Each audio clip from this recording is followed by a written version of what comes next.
भाई हो तो ऐसा।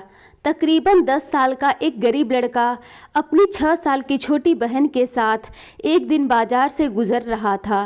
तभी अचानक उसे लगा कि उसकी छोटी बहन पीछे छूट गई है। वह रुका और पीछे मुड़कर देखा तो पाया कि उसकी बहन एक बड़े खिलौने की दुकान के बाहर खड़ी किसी चीज़ को बहुत गंभीरता से निहार रही है। लड़का पीछे आया और अपनी बहन से पूछा, क्या कुछ चाहिए तुम्हें? लड़की ने बड़े मासूमियत के साथ एक गुड़िया की तरफ उंगली उठाकर दिखाई। बच्चे ने उसका हाथ पकड़ा और जिम्मेदार बड़े भाई की तरह अपनी बहन को वह गुड़िया दुकानदार से दिला दी। गुड़िया पाकर उसकी बहन का खुशी का ठिकाना ना रहा। दुकानदार पूरा माजरा बड़े गौर से देख रहा था। वह उस छोटे से बच्चे के व्यवहार को देखकर बहुत आश्चर्यचकित भी हो रहा था। वह शांत था। अब वह बच्चा बहन के साथ काउंटर पर आया और दुकानदार से पूछा, दादा कितनी कीमत है इस गुड़िया की? दरअसल दुकानदार एक बेहद ही शांत और आध्यात्मिक इंसान था। उम्र के जिस दहलीज पर वह खड़ा था उसने जीवन के कई उतार चढ़ाव देखे थे। संभवतः उन्होंने बड़े प्यार और अपनत्व से बच्चे के पीठ पर हाथ फेरते हुए पूछा, बताओ बेटे तुम क्या दे सकते हो? इस खिलौने की कीमत? बच्चे ने झट से अपनी जेब से वो सारी सीपें बाहर निकालकर दुकानदार को दे दी जो उसने थोड़ी देर पहले अपनी बहन के साथ समुंदर के किनारे से चुन कर लाई थी। दुकानदार सारी सीपें लेकर ऐसे गिनने लगा मानो रुपये गिन रहा हो।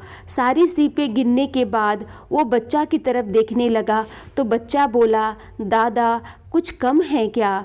दुकानदार, नहीं नहीं बेटे, ये तो इस गुड़िया की कीमत से कहीं ज़्यादा है और जो अधिक है उसे मैं तुमको वापस कर देता हूँ। यह कहकर उसने 4 सीपें रख ली और बाकी की सीपें बच्चे को लौटा दी।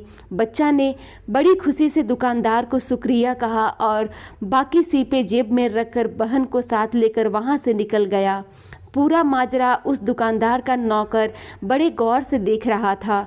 उसने बड़े आश्चर्य से अपने मालिक से पूछा, मालिक इतनी महंगी गुड़िया आपने केवल 4 मामूली सीपों के बदले में दे दी?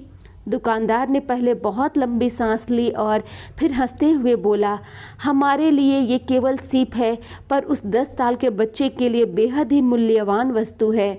सबसे महत्वपूर्ण बात ये है कि इस उम्र में वो मासूम नहीं जानता कि पैसा क्या चीज़ होते हैं, लेकिन जब वह एक दिन बड़ा होगा और जब उसे याद आएगी कि उसने सीपों के बदले बहन को गुड़िया खरीद कर दी थी, तब उसे मेरी याद ज़रूर आएगी और वह यह सोचने पर विवश हो जाएगा कि अभी भी इस पृथ्वी पर नेक दिल लोगों की कोई कमी नहीं है और वह अच्छाई के रास्ते पर चलने के लिए प्रेरित होगा।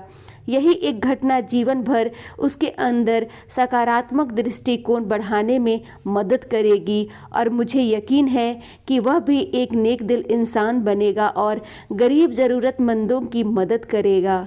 धन्यवाद।